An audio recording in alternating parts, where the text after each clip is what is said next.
Hello and welcome to the Authority of Love. I'm Greg Williams, and your host. But this is again today on a fabulous Family Foundation Friday. I have to say that every once in a while, David. Yeah. Yes. This is a fabulous. It is. It really is. And my co-host David Walls of the Family Foundation is with us. Thanks for joining us again, David. It's good to be with you for the second time this week. That's right. That's right. And we're going to talk about that because we got a lot to cover. It has been a very encouraging week for those who stand for true choice and for life and a lot of other things going on there. You're going to hear about that. But I want to start, David, with this. On Tuesday of this week, we had the first annual Kentucky March for Life. And it had been 0 and sub-zero leading up to that, right? Yeah. We were hoping for sunshine. We got the warmer weather, but it rained. And yet the estimates were 2,500 to 3,000 people in an in-Capitol event, maybe one of the largest ever to fill inside the Capitol. I thought Adia and Kentucky Right to Life did a wonderful job. The speakers, the lineup, the singers, the comments, the testimonies. And so I want to hear your side of it because you were one of those speakers. And I got to say this before I pitch it to you, brother. Adia was concerned about everybody being involved in ways. I understand that. Yeah. You've organized things before. But she came to you near the end of the session we were involved in specifically and said, I need to cut you. And then she came back and said, no, to make it short. And brother, you did that, and you did a fabulous job. And not only did you do a great job in the time you had, and I'm not saying this just because you're a friend and a co-host, but you were very gracious about it. And I know some other people that got cut short, and they weren't as gracious. I love them. That's great. But I really appreciated that. It said a lot to me about you, and I'm privileged to be a friend and of you and the Family Foundation. Yeah. So thank you, and now I'll pitch it to you. Yeah. Your thoughts on the March for Life. Well, I appreciate those kind words, Ray, and it was a fabulous job, and I want to echo what you said. A huge, kudos, more than that, to Adia and Right to Life and the other Right to Life chapters, and so many other pro-life organizations that help mobilize and get a great crowd there on a downright balmy it's nasty. Warm but nasty. Day. Exactly. But it was so beautiful just to see everyone, particularly some of the young people, the buses of kids, young people and teenagers that were willing to march even in the rain and the umbrellas up to the Capitol, and then to just fill the Capitol from ground level up to the third level. As I was looking up, seeing folks up there, all the speakers did a great job. You did a fabulous job emceeing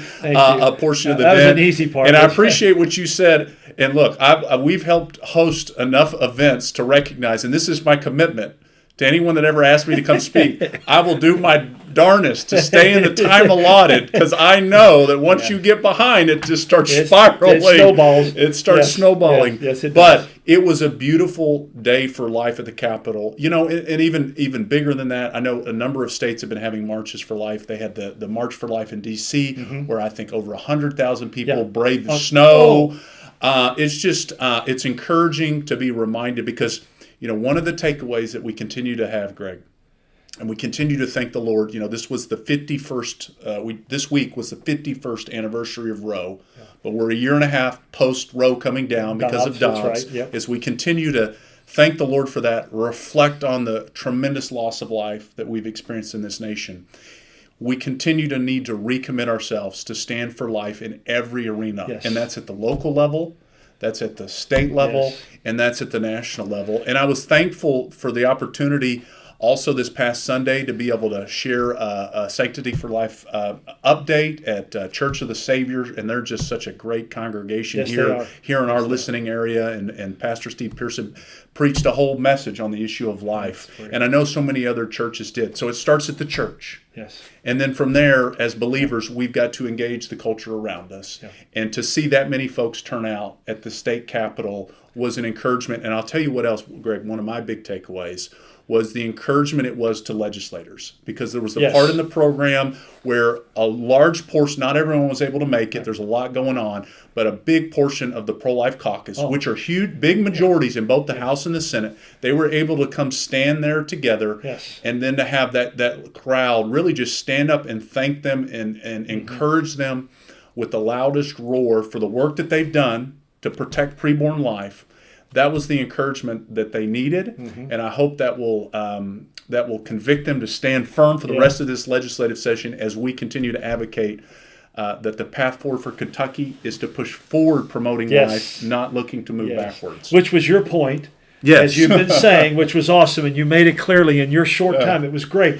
I love what you said. I thought that was a great moment to see probably 60 to 70 of them there of the, I don't know exactly how many are in the pro-life caucus, but it was a great number all across the rotunda there. That was encouraging. There were many other things. I do want to tie something together. You said there, David, first of all, we had the youth. The younger generation, and one of their signs was, I am the post-Roe generation. Right. Yeah. And I said to them, and one of my comments was, I hope there's many more to come. Yes. Many more to come. So we're praying for that. It was exciting. It was a good day. But one of the testimonies, and I had an opportunity to interview she and her husband, was Crystal York, who was conceived in rape. And of course, one of the things we've been talking about in the pro-abortion side, let's just call it what it is, pro-abortion, is trying to say all we want are exceptions. But when you read, as we have here on this show, their comments, we know that's just the crack in the dam. Right. They want abortion on demand anytime. And here was Crystal being conceived in rape, and she literally talked about 5 generations. From her grandmother's prayers for her mother, she conceived in rape, had Crystal. She's now married, has 3 kids and 3 grandkids, and they're serving the Lord. She and her husband serve in a ministry down in Somerset. Exactly right. And that was beautiful. And there were many others. Everybody really did. Even if they went long, they did a fabulous job. Yes. They really did. It was wonderful. So that was a great day. I know that yesterday, you attended another rally in Frankfurt. Tell our listeners about that. This is a school choice week really across the nation. So a lot of activities and events across the nation, different state capitals. But just a great event here in Kentucky, promoting school choice. It was great to hear from State Representative Tipton, who is the chair of the House Education Committee, and shared at this. But as you and I have talked, there really is a big effort and continued momentum to move forward on school choice in Kentucky, and that's going to require a proposed constitutional amendment so the voters in Kentucky can affirmatively go vote for school choice and say the people get to choose. Right. And so we can say that we want to allow the opportunity to have school choice and educational freedom in Kentucky. It wouldn't prescribe a particular program at this point. It would just open the door because of an really adverse Supreme Court decision that happened. And so there's been a lot of activity on that. We've already mentioned, one school choice amendment bill by Representative Josh Callaway, who's been such a champion. He's carried bills on this topic before. That bill, House Bill 208, has already been filed. There may end up being other bills. And I think everyone involved in this just wants to see the best possible language and opportunity for voters to have a clear, concise ballot language to understand so they can go affirmatively say, yes, we want an opportunity for every child in Kentucky. Every parent to make that choice for their children. For their children. Exactly right. So, and I know just to the north of us, because we're going to transition into this, just to the north of us in Ohio, we had another positive development. Transition into there's a joke there somewhere. I won't go there. Thank you. No, we've been sharing updates about this, encouraging folks to pray about this. But now the Senate in Ohio, the last step, has overrode their governor's veto of their bill to protect children from gender transitions, and then also to protect female sports as well. And so Ohio now joins Kentucky. And there's 23 states that in some form or fashion have protected kids from these harmful gender transitions. So thankful for the work that our family policy allies in Ohio and so many others have done, advocating to override a very disappointing veto from the governor. But the good news is the march to protect kids from radical transgender ideology and this false at all levels, and this false idea that somehow it's medically acceptable to mutilate children chemically or physically. We're seeing this hopefully go into the ash bin of history. Yes, I hope so. 23 states in just about 3 years, and we've got to continue moving forward. Absolutely. And speaking of which, you didn't say the word, but you alluded to it completely. They want to keep saying it's health care to allow kids to have this done to themselves.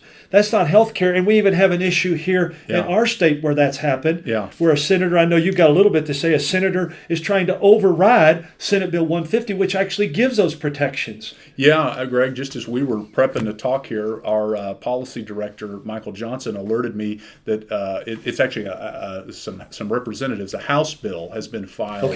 Just filed. We haven't seen the language. I don't think it's posted yet. But according to what's being shared in some of the media, there's been a bill filed to seek to try to repeal most of SB 150, specifically the protections for kids. And they're calling it health care. Now, look, the reality is that bill passed overwhelmingly, and then they overrode our governor's veto of that bill. I don't see that really taking off. But you mentioned the language that gets used, and I just saw some messaging from some of the Louisville legislators that have apparently filed this bill, saying that they seek that SB 150 sought to strip children's health care and decisions and trusted family doctors and mental health professionals.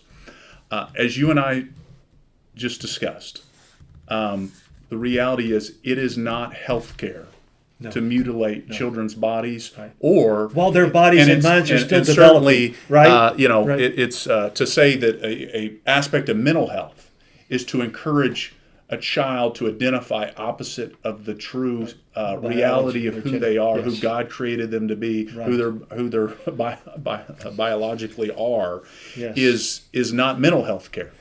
But that just goes to show you that the side that seeks to target children and to use them as a part of their moral revolution was really what this is. They will stop at nothing. We pass a bill, they immediately come back and want to repeal it. It's just a reminder, like what just happened in Ohio, that we have to keep championing these issues day in and day out. Well, vigilance and diligence. And on the opposite side of that, Representative Shane Baker is working to do some things. And we'll follow back up on this, but our good friend Representative Shane Baker's filed a very important bill, House Bill 304, that would actually build on SB 150 in positive ways and increase some of the parental rights protections in education, and to ensure that parents have the ability to ensure that the law is being followed and that their rights as parents are being protected. We'll talk more about that. Absolutely. But a lot of activity going on, and as you said, it truly was a great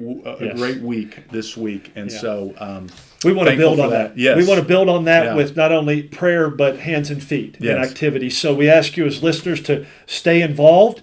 Contact us. Give them your information again, David, then I'll do the same. Yeah. If you go to our website at kentuckyfamily.org, you can email us at info@kentuckyfamily.org if there's ever any questions. And a couple of the issues we mentioned, school choice, encouraging our legislators for life. You can go to our Take Action page right now and send an encouraging message to your legislators on those issues. KentuckyFamily.org, and ours in the ministry is loveandlordship.com. Loveandlordship.com. Find messages, teachings, these interviews. We thank you for that. Also, I don't mention this often on this, but in the center of that homepage is our book, The Authority of Love, from which this program is named, and we'd love to know what you think about that. So jump on there, and if you can't afford one, contact me. I'd love to get you a copy. I do that often. I tell everybody it's a donation of $0 on up. So it literally means that. And so we thank you for that. Thank you for joining us today. Thanks for your prayers. Thanks always to the Lord. Make it a great day, and God bless in the love and lordship of Christ. Stay tuned at 1245 for my good friend Greg Horn. I'm Greg Williams, and you're listening to The Authority of Love.